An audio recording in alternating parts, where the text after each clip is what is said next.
Dari berbagai macam survei, misalnya Prabowo dan Ganjar tidak bisa disimpulkan siapa yang lebih unggul. Mereka tertinggi tetapi saling salib dan jaraknya di margin of error.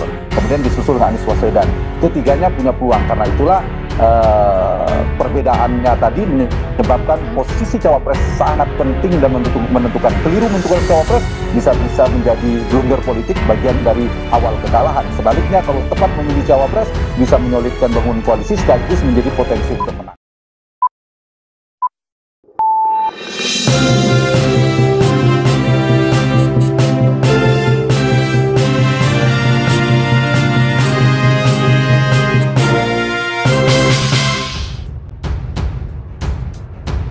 Ya, sambil menunggu siapa cawapresnya, kalau kita lihat antara tahun 2019 dan juga sekarang, apa yang membedakan?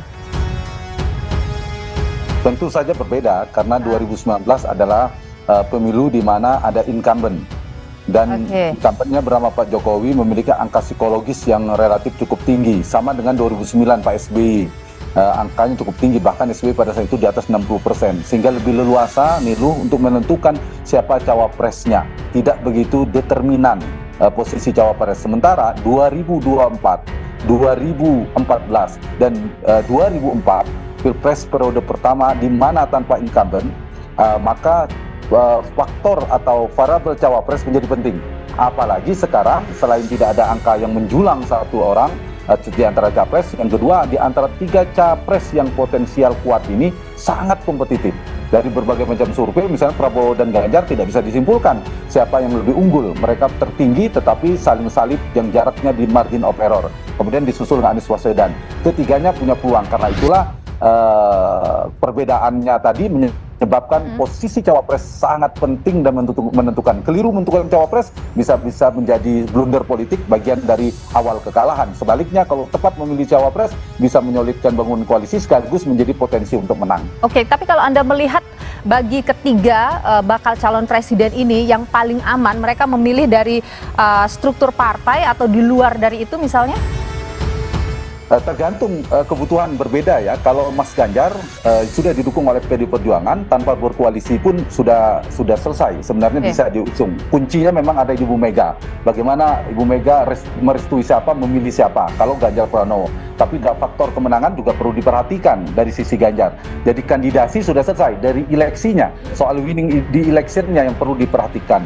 Nah, kalau dari sisi Prabowo dan Anies Baswedan, ini dua variabel yang juga penting diperhatikan titik keseimbangannya antara mencari si cawapres yang memiliki pemegang boarding pass tiket partai, atau juga mengimbanginya dengan seorang cawapres yang kontributif secara elektoral, pemilik elektabilitas.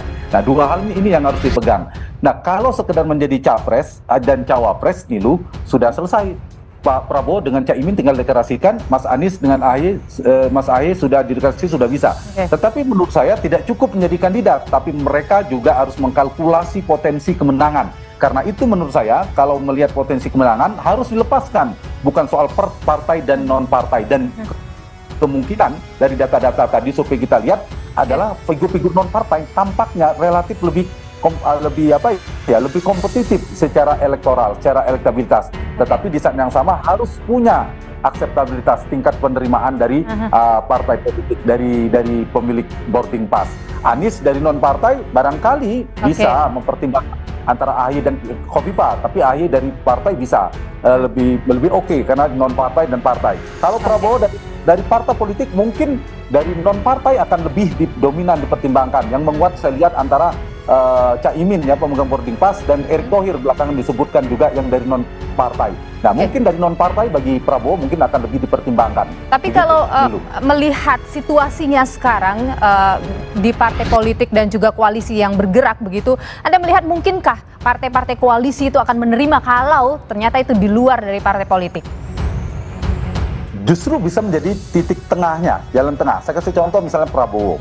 Prabowo ada dua partai yang akan bergabung yang sama kuat. Satu PKB sejak awal, pemegang boarding pass-nya, tiketnya adalah Caimin. Yang kedua ada Golkar yang katanya juga akan bergabung bersama Prabowo, yang sudah diputuskan oleh Partai Golkar, capres bahkan adalah Pak Erlangga.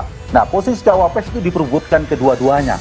Nah, bisa jadi keduanya bukan menjadi pilihan. Jalan tengahnya karena sama-sama bertarung untuk mendapatkan insentif elektoral berupa kotel efek ekor jas, maka mereka menyerahkan akhirnya kepada non-partai kalau begitu. Nah, di sini posisi non-partai menjadi salah satu variabel solusi jalan tengah bagi Prabowo, tapi di saat yang sama bukan segera non-partai, tapi dia juga harus komplementer untuk melengkapi Prabowo dari sisi elektoral dan juga kalau terpilih dari sisi governability.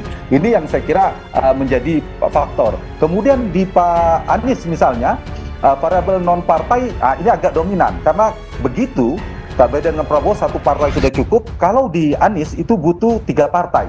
Nah, di sana kuncinya apakah Nasdem yang tetap harus menginginkan Kofifa atau ternyata mengalah akhirnya Pak SBY dan Demokratnya menginginkan AHY. Kalau misalnya putus pada satu titik akhirnya AHY dari partai tadi, saya kira sudah dekat waktu untuk mereka mendeklarasikan. Sementara Ganjar Pranowo mungkin lebih leluasa dari figur-figur non-partai. Tidak membutuhkan tambahan tiket. Ada nama misalnya ada Sandiaga Uno, Erick Thohir, disebutkan di sana ada Pak Mahfud MD, yang juga seniornya NU, belakangan ada Pak Nazaruddin Umar, dan lain sebagainya. Oke, Bu Hanta, apakah sekarang ini kalau kita bicara sosok cawapres itu lebih cenderung mungkin akan mampu membantu mendongkrak elektabilitas itu dari sosok muda atau religius? Tergantung pada ukuran dari sisi ini ya, data elektoralnya dan profil si capresnya. Keduanya penting. Misalnya dari sisi Pak Prabowo yang beliau adalah tokoh senior, maka untuk menyasar pemilih muda, milenial itu menjadi penting bagi seorang Prabowo ketimbang Ganjar dan Anies Baswedan. Nah, Anies misalnya kelompok religius dia cukup kuat, misalnya di kelompok Islamis perkotaan, meskipun bisa mencari dari sisi tokoh nasionalis, tapi juga dari basis Islamis tradisionalis seperti NU.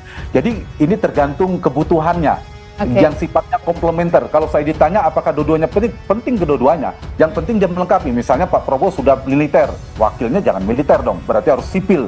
Pak Ganjar dan Pak Anies bisa 2 opsi, sipil atau militer.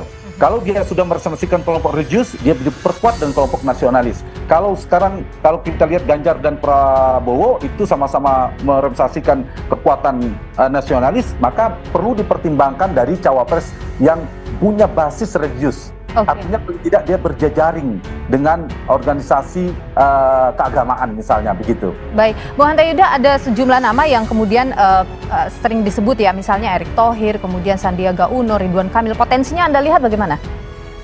Dari elektabilitas saya setuju mereka ada nama-nama yang potensial yang akan saya kira dibidik oleh para capres-capres itu. Dari nama, bahkan nama yang disebut oleh Nilu adalah nama-nama yang disebutkan oleh Pak Jokowi kan, namanya Erick Thohir, Sandiaga Uno, Ridwan Kamil dan seterusnya, Pak Mahfud. Nah, ini saya kira saya jawab pertanyaan yang tadi pertama saya disampaikan tadi, yaitu apakah ada bedanya 2014, 2024 mendatang. 2024 ini faktor elektabilitas penting, maka nama-nama yang tadi disebutkan saya kira akan dibidik, akan dipertimbangkan. Kecuali ketiga-tiganya memilih nama misalnya seperti Pak Maruf Amin, seperti Pak Budiono yang tidak terlalu penting dari sisi elektabilitas, ya semuanya berani. Tapi kalau saling menunggu, satu tiba-tiba mengeluarkan punya potensi elektabilitas, mereka akan mengeluarkan dari sisi elektabilitas. Nah, dari dua itu pilihannya apakah dari basis dia sendiri yang akan dimaksimalkan pilihan opsinya, atau mencari basis lawan untuk memecah basis lawan. Ditambah tadi Nilu bilang saling melengkapi tadi, faktor NU menjadi penting ya, terutama Pak Prabowo dan Mas Ganjar. Yang kedua, faktor Pak Jokowi. Siapa cawapres yang merepresentasikan figur Pak Jokowi yang memiliki terasosiasi kuat Pak Jokowi, NU, Jokowi. Yang ketiga teknokrat ya, karena mereka dari kelompok politik, semua dan kelompok sipil.